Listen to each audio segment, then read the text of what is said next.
Turn with me in your Bibles to 1 Samuel. We're going to look at 1 Samuel 22. Surprise, surprise, no psalm this morning. 1 Samuel 22.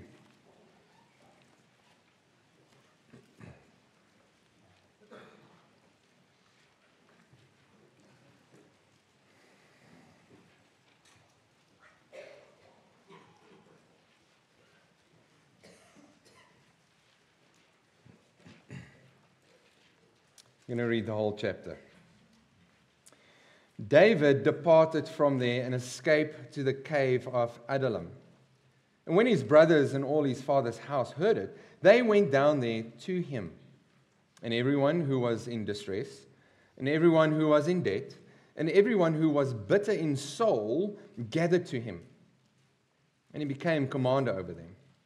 And there were with him about 400 men. And David went from there to Mizpah of Moab. And he said to the king of Moab, "Please let my father and my mother stay with you till I know what God will do for me." And he left them with the king of Moab, and they stayed with him all the time that David was in the stronghold. Then the prophet Gad said to David, "Do not remain in the stronghold. Depart and go into the land of Judah." So David departed and went into the forest of Hereth. Now Saul heard that David was discovered, and the men who were with him.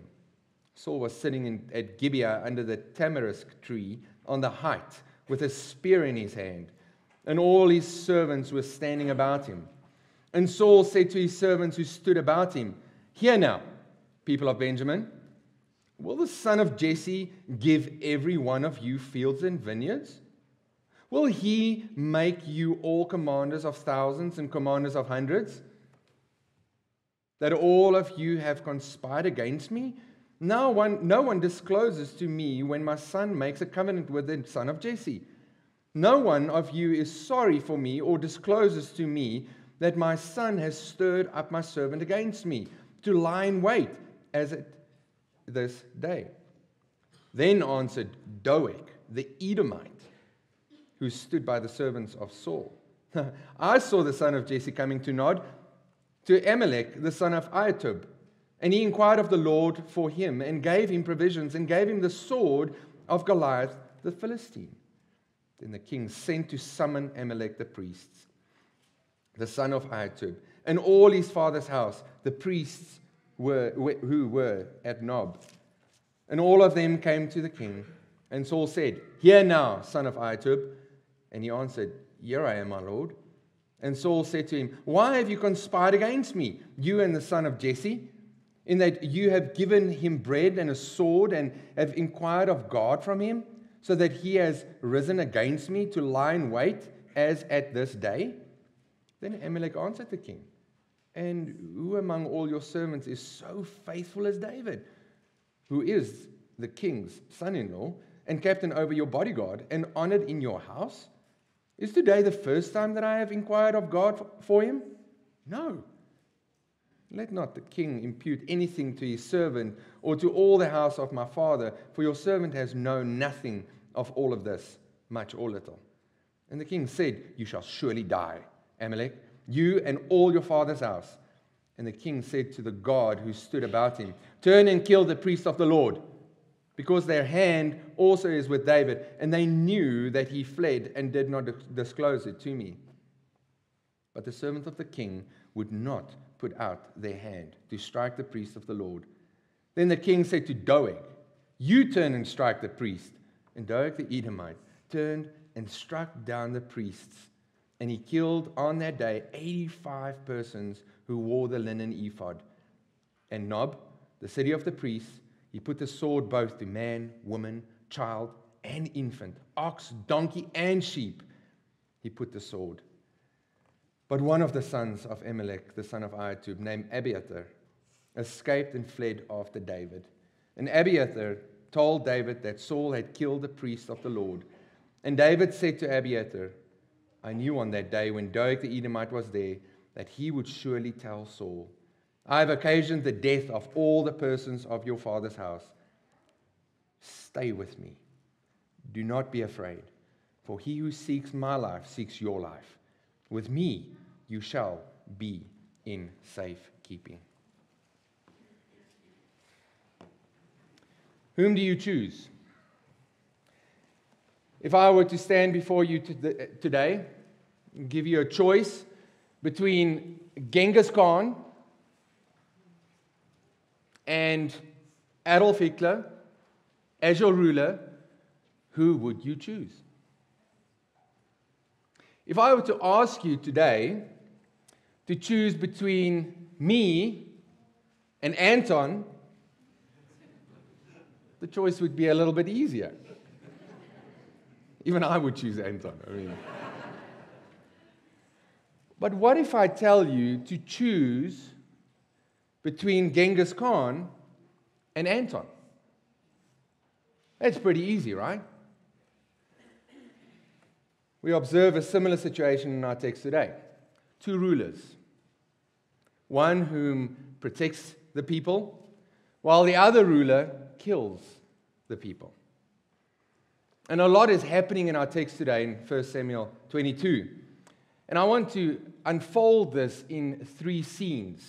We see David hiding in a cave, scene 1. And then scene 2, we see Saul raging on a hill. And then the chapter concludes in scene 3, returning to David, now in a forest, giving this one man a choice. You choose today who you will follow. So we've got David in a cave, Saul on a hill, and then returning back to David in the forest. We see this clear contrast between these two kings, David and Saul. But beneath all of these comparisons between these two kings is the main theme here. The primary focus is the reaction of the people who surrounds them. These people making a choice, those that are surrounding these two kings and their choices. Everyone in these scenes are making choices. There are only two kings, and you've got to make a choice.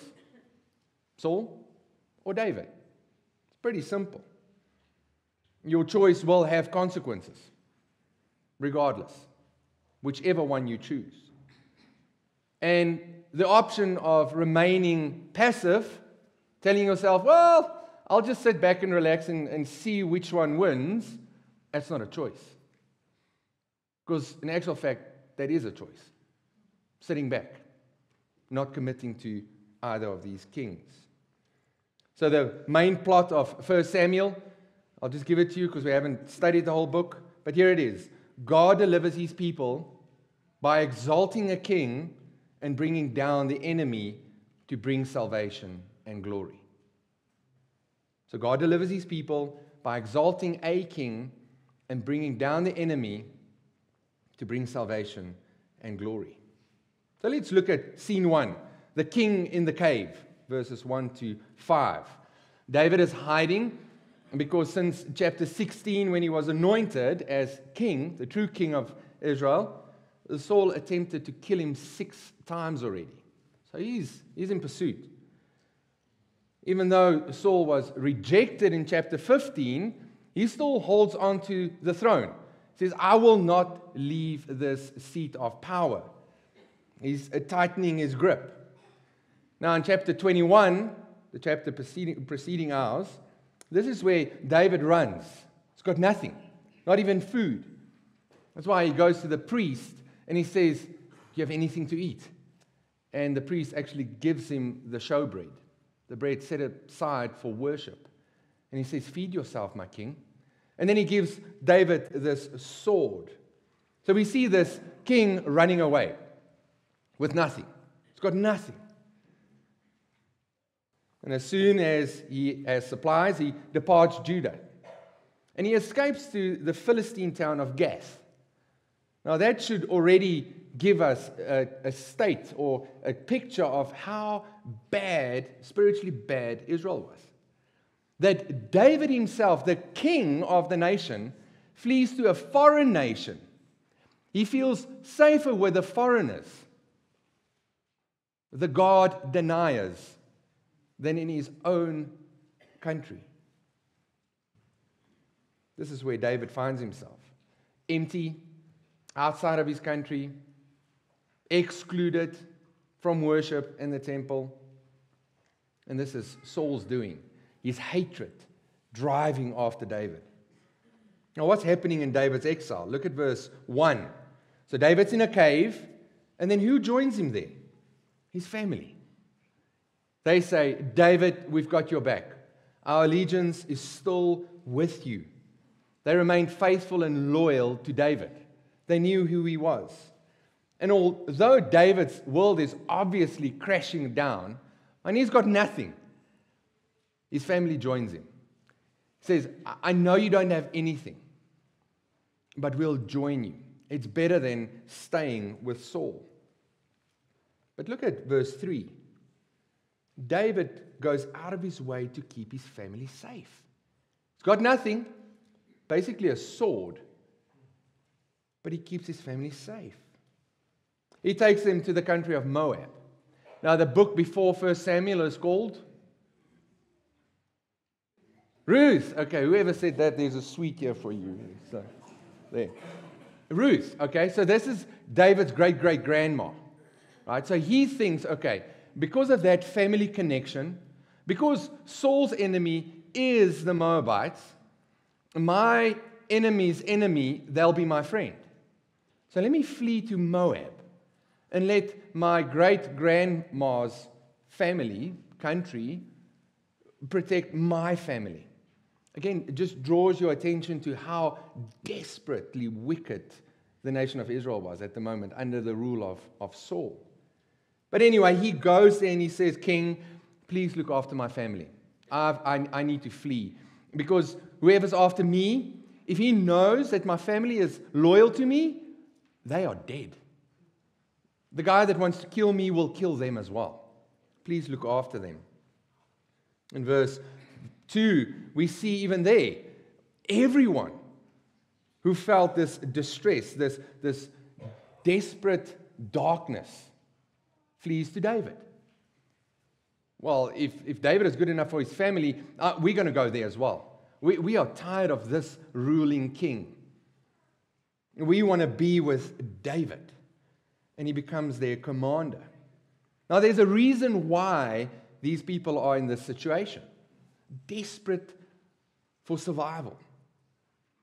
The king whom they choose is causing all of this distress.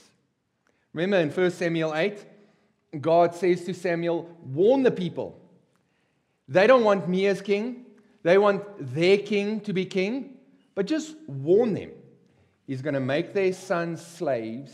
He's going to take all their possessions. Can someone just turn this tap off? Oh, thanks. I'm going to swim. I'm going to be baptized. Yeah, I think it's good. There we go. Anyway, so now Samuel is telling these people, God's people, you don't want God as your king. You want your king. But you need to watch out. He's going to disturb you. He's going to impoverish you. Going to bring stress on you. And they said, no, we want a king like the nations. Right? And now look. Oh, it's true.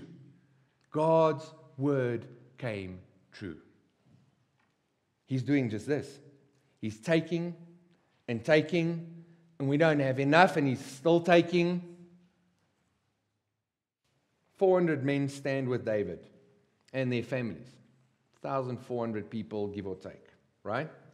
And David tells them to get out. No. David says, I've got a sword, but you're welcome. You can feel safe with me. My enemy is your enemy. Your enemy is my enemy. So despite the cost, they had to make a decision. We're going to be with God's king, not with our king. We're going to run away. It's better to be under David, even with a big bullseye painted on our backs, but with God's king, than not having a bullseye and not with God's king. Saul is a king like the nations. But there's something else other than just the sword that David has and these people that is going for him. Look at verse 5. There's a prophet of God called Gad. Right? There's someone speaking on behalf of God to David. And he says to David, don't stay here. Go back to Judah. And David says, I will. David listens. And he goes to this forest. So from the cave to the forest. God always spoke through his prophet. And a king with a prophet, that was an indication that he was the real king. Because God's word was with the king. And I can just use my imagination. Subconsciously, all these hundreds of people recognize that. We want to be with God's king. But when you're with God's king, you are with God. Because he's going to lead us to safety. He's going to help us to be with God. And this little detail tells us that God is an obedient king. He submits to God's word. And he listens. And he trusts God. Something that Saul throughout the book is neglecting. Just putting God's word aside. Running away from God. And the author wants us to see that even though, humanly speaking, David's life is completely dismissed. I mean, it's chaos. He's got a sword and a few hundred people, maybe a couple of thousand, that he can't care for. But he knows that God is with him. God's word is with him. And he is leading this group of rebels by God's grace. God is with David, and he reveals his word to him. And that's the king. The king that we meet in scene 1. The true king whom God chooses. Let's go to scene 2.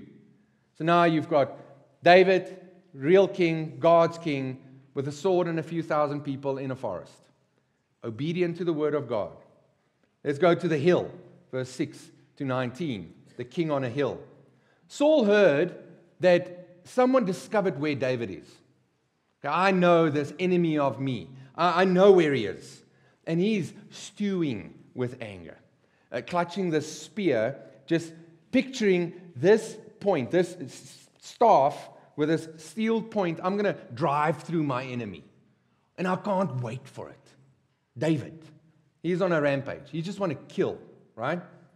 But look at the relation or the comparison between David and what Saul is doing in verses 7 to 8. Remember, David's got nothing. He's got a sword. But he says, be with me, stay with me, you are safe. He's drawing people to himself just by being who he is. Now look at verse 7 to 8, what Saul is doing. He's basically bribing the people. He says, listen here, can Jesse give you vineyards? No, he can't. Well, I can. Can he make you commanders of thousands and hundreds? No, he can't. Well, I can, right? So he's trying to buy their allegiance. He needs to twist them and help them to see, well, I am better than David, so stay with me. He must promise them all kinds of earthly things to keep them by his side. But he's stewing in anger. Why? Sure, it's his anger because of David, but also he says, nobody told me. None of you guys told me about David. But how did he find out? It's kind of like, you say nobody told you, but how did you find out? Somebody had to tell you, right? It was Doeg, an enemy of God, that told him, not his people. So sure, he's angry. But more than that, remember who told David to flee to the forest? The prophet. God told David. And you can almost see here, it's like, Saul, you supposedly the real king, where's your prophet? Why did your prophet not tell you where David is? Your so-called enemy. If he was obedient to God's word, he would have had a prophet to tell him all things. But now, really in his own little pity party, he's like, you guys didn't tell me. Well, Saul, if you had a prophet, you would have known, actually. And he did. He did have a prophet. He just never consulted him. He didn't submit to God's word. Saul's inner circle is either too frightened to speak up, or they just don't want to because he's not the real king. Saul is a counterfeit king. Follow a king like this, and he'll lead you away from God. Unlike David, leading you to God. In fact, in verse 9, the only one speaking up is this Doeg, Edomite, not an Israelite. He's an enemy of God. So, besides Saul's bribery and manipulation, his own people's not loyal to him. So, he's not turning to God for counsel. He's now turning to the enemy for counsel. Oh yeah, Doeg came and told me. That's right. None of you guys told me. Doeg told me. Saul, he's the enemy. Why do you think he told you? Does he have a plan? Yeah, I think so. The enemy is assisting Saul, and you can just see Saul's demise just go down in a dark spiral, going downward. So Saul calls Amalek, the priest. So he was there. He was there. He could have consulted him, but now he's blaming the people and he's listening to the enemy. Now he calls him. Okay, now, if it was a movie, you think, great. Okay, Saul's going to consult God's word. Amalek comes on the scene and he's like, how dare you? Whoa, hang on a second. You can even see Amalek's face like, whoa, what happened? Well, why are you accusing me? Amalek says, why are you so angry, Saul? You didn't tell me David came for bread and his sword, and you even blessed him. How dare you? And Amalek's, his words here are like, I didn't even know you guys were fighting. Isn't he your son-in-law? Isn't he the crown of your bodyguard? How do you not trust him? And it's not the first time I've blessed him. I've done it tons of times. So, I don't know what's going on here. You're freaking out, and I have nothing. And now you would think in a good movie, you're like, okay, Saul's going to come to his senses. You will die. Whoa, what's going on here? Verse 16, you shall surely die. And not just you, all the priests and your whole family. Just let that sink in for a bit. Saul, taking instruction from the enemy to kill God's priest, the one who speaks on behalf of God, you will surely die. The king who supposedly need to protect the people of God, lead them to God, says you will be killed.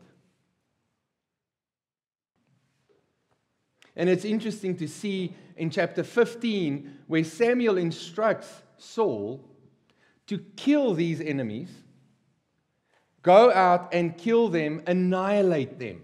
Do not let anyone survive. Donkey, sheep, goat, bull, male servant, male, female children, you kill them all. What happens in chapter 15? He's like, nah, you know what, I'll let the king live. Man, those women are pretty. Let them survive. Sheesh, those are good cows, man. Good for sacrifice. I'll let them live as well. And throw in a couple of sheep as well. Then Samuel comes and he says, Saul, I thought God said everybody must be killed. He says, but look at those cows. They're good to sacrifice to the Lord. Well, if you killed them in the first place, that would have been a sacrifice out of obedience. Oh no, it's these people that you gave. They wanted to sacrifice those cows. That's pretty much what happens in chapter 15. And that's when God rejects Saul. But now, that's the scene with Saul. Saul, do this. No, God. Chapter 22. Saul, don't do this. Edomite. Yes, we should. Okay, kill everybody. So what he was supposed to do in chapter 15, he's doing now in chapter 22. But not to his enemy. To God's people. His people. Kills them. Off they go. Now we're at a point where Saul has not only declared war on David, but he declared war on God's people. And ultimately he declared war on God. Can you see the spiritual just funnel going downward, spiral down into a dark abyss? His bitterness towards David drove the bitterness towards God's people, and his foolish mistake in actually waging war against God himself. Vengeance. And you know this is insanity. I mean, in this chapter, he says to his bodyguards, he says, hey, you guys, go, kill those people. And the bodyguard's like, no ways. I'm not touching God's anointed. Not in your life. And that's when Doeg said, let me do it, please. You were instructed to kill me a couple of chapters ago, but let me do you a favor and kill the people who are my enemy. And Doeg does that. He kills 85 priests. But not just that. Goes further. He kills every man, woman, child, animal, everything. Saul has become the Pharaoh, killing people. Saul has become the Herod in killing God's people. So now you've got these two kings, David and Saul. Here we go in scene 3, the choice in the forest, verses 20 to 23. Not everyone gets killed. There's one who survives, Abiathar, son of Amalek. In verse 20, Abiathar knows exactly where to go. Where do you think he goes? Goes to David. At this point, Saul's violence stretches further than David's protection. David is on the run. Again, sword in hand, with a couple of hundred men following him. He's on the run. But he welcomes more people in. I don't know how I'm going to take care of you, but I know you'll be safe. God is with us. And this is where verse 23 comes in a bit of a surprise. Look at 23. It strikes us as a surprise. So Saul's got everything. I mean, he's got the power to kill and to give and to do whatever he wants to. David's got a sword. Look at verse 23. He says to Abiathar, stay with me. Do not be afraid, for he who seeks my life seeks your life. With me you shall be in safekeeping. Well, that's strange. The guy that hates me is going to kill you, so stay with me, right? It's like when you play paintball, it's like, just stick with me, and then you use him as a shield to duck the bullets, right? Just stay with me. So if I get killed, you're going to get killed. It's just strange. But he says, you'll be safe. Even though this guy wants to kill me, you'll be safe. Now, take your shoes off and put Abiathar's shoes on your feet. You're running away from Genghis Khan, whoever, and you come to David. Okay, I can go back to Saul, but he's going to kill me, maybe. Maybe I can plead and say, oh, I had nothing to do with this, right? But now he's with David, and David says, you're going to get killed regardless. Whether you go back to Saul or with me, you're dead. So what's your choice?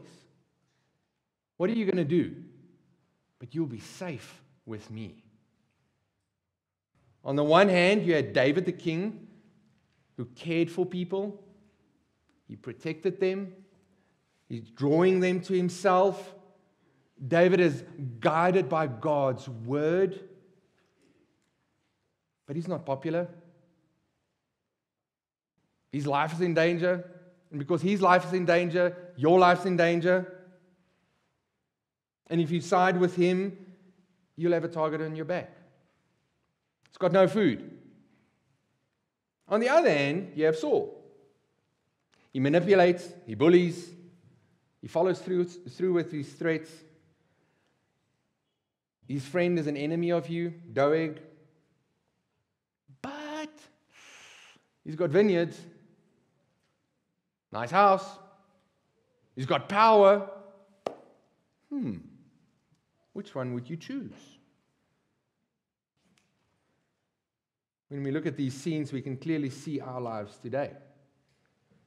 There are still only two kings and kingdoms, one of which is Jesus and his kingdom, and Satan and his kingdom. And just like Abiathar, you need to compare the cost and make a choice. And seeing that most of us here today are believers, and I'm a believer, I'm going to convince you to choose the right king. That's my job today. I want to convince you to choose the right king. And we can clearly see who the better king is, right?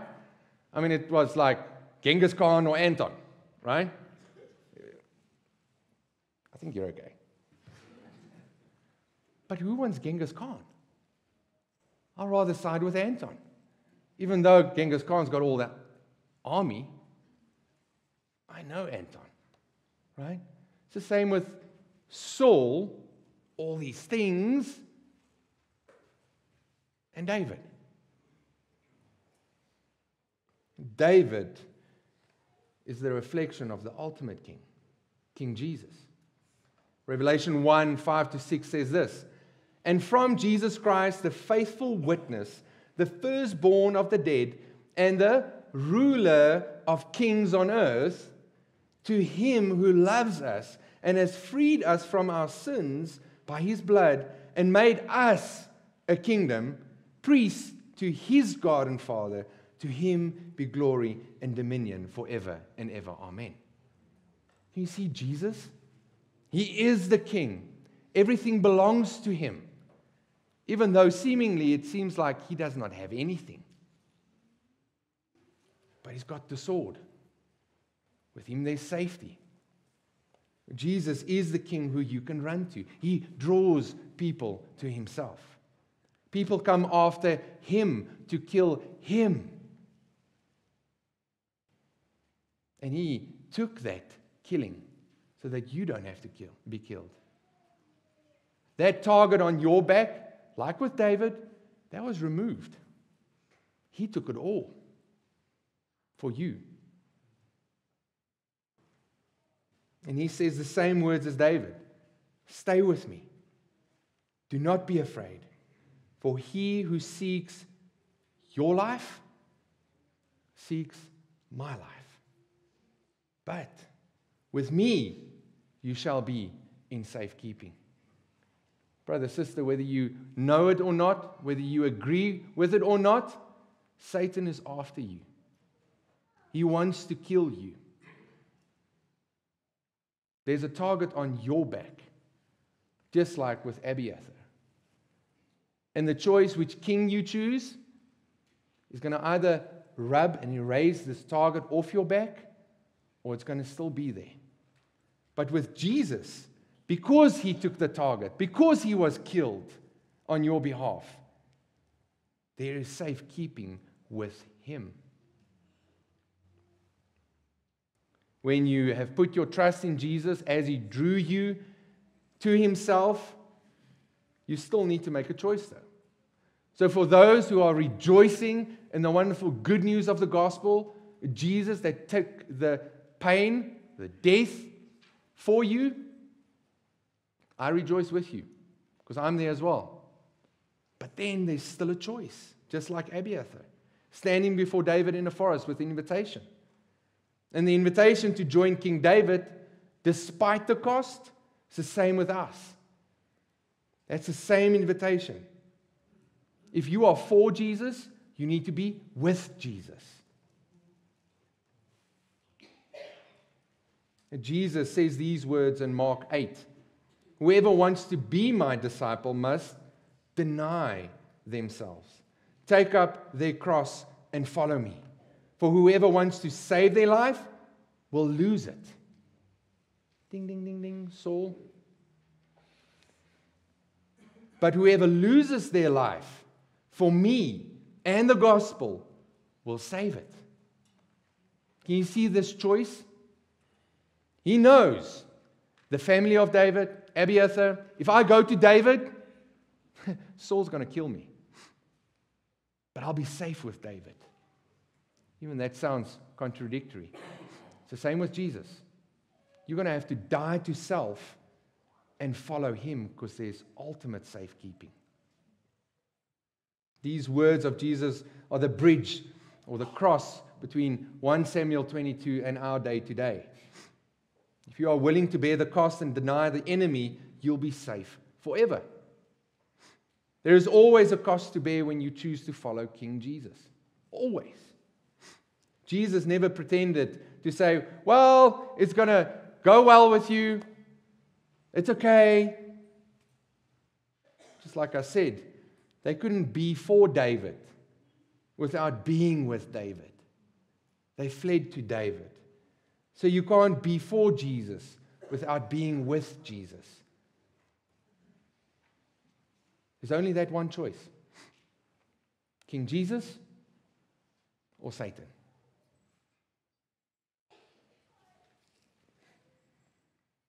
Being a believer will not make you popular, powerful, rich because of Jesus.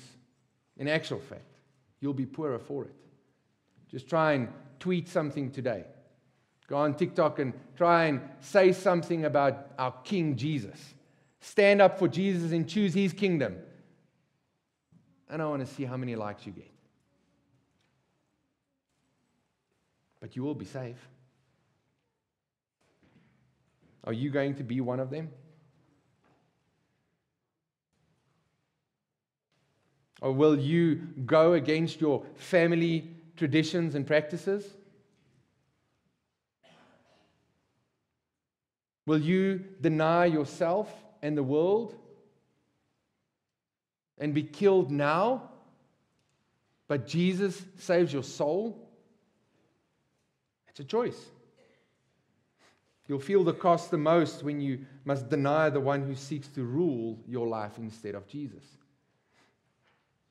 Mark 8 says, whoever wants to be my disciple must deny themselves, take up their cross, and follow me.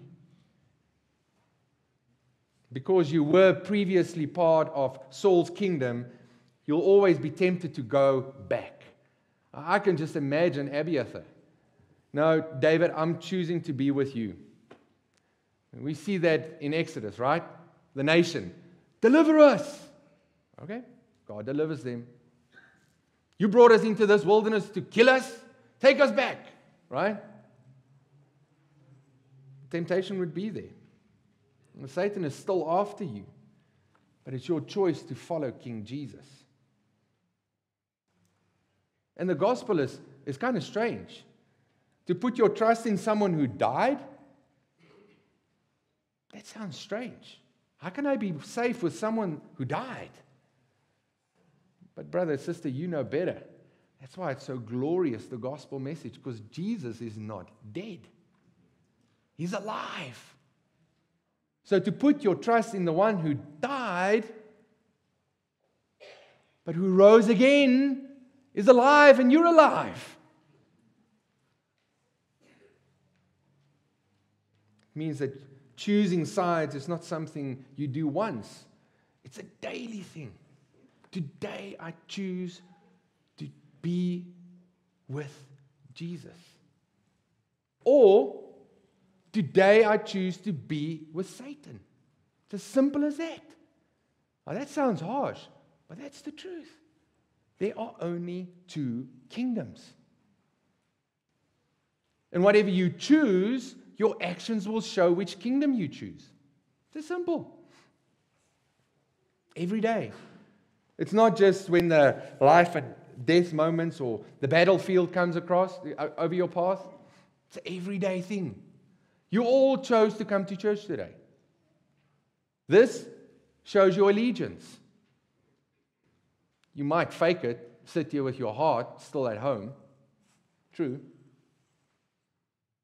But whatever actions you make, or decisions you make, choices you make, will reveal who you are, with who you are.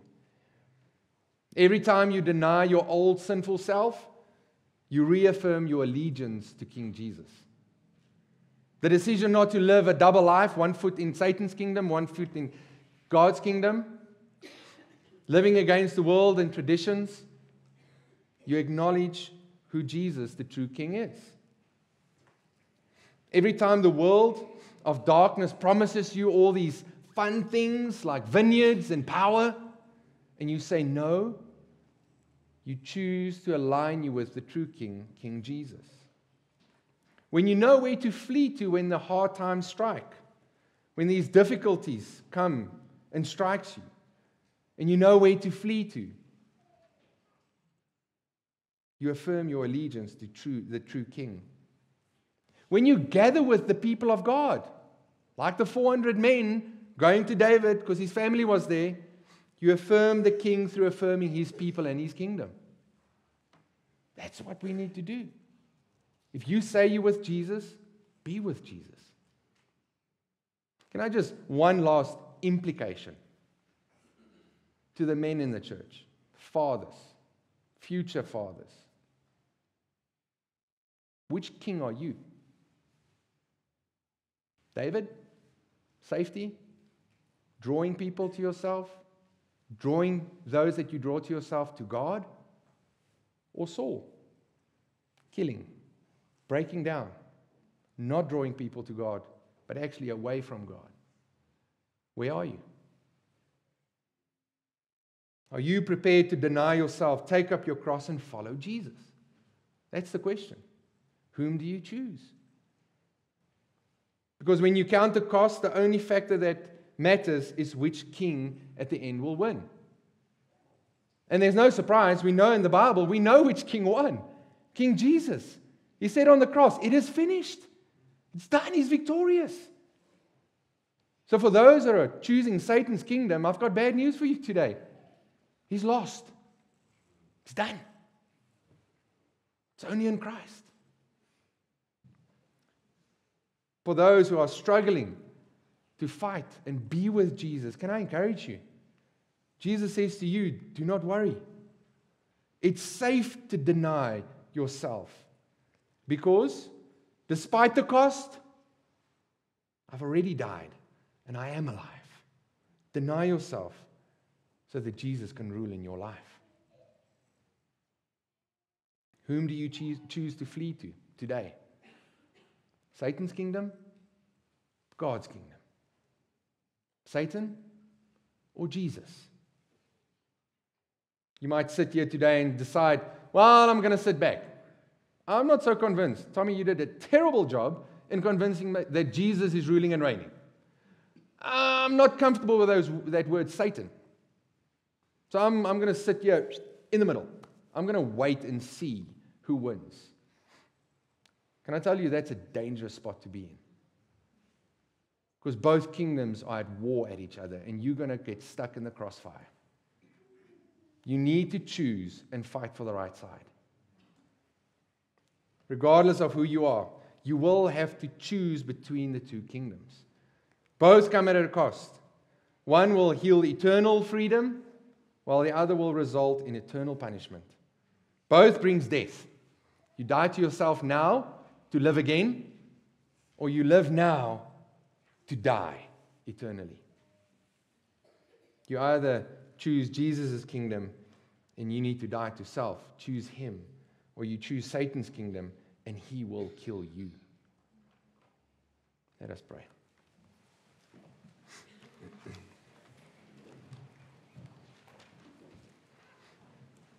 Oh God, we are truly thankful that we have your word.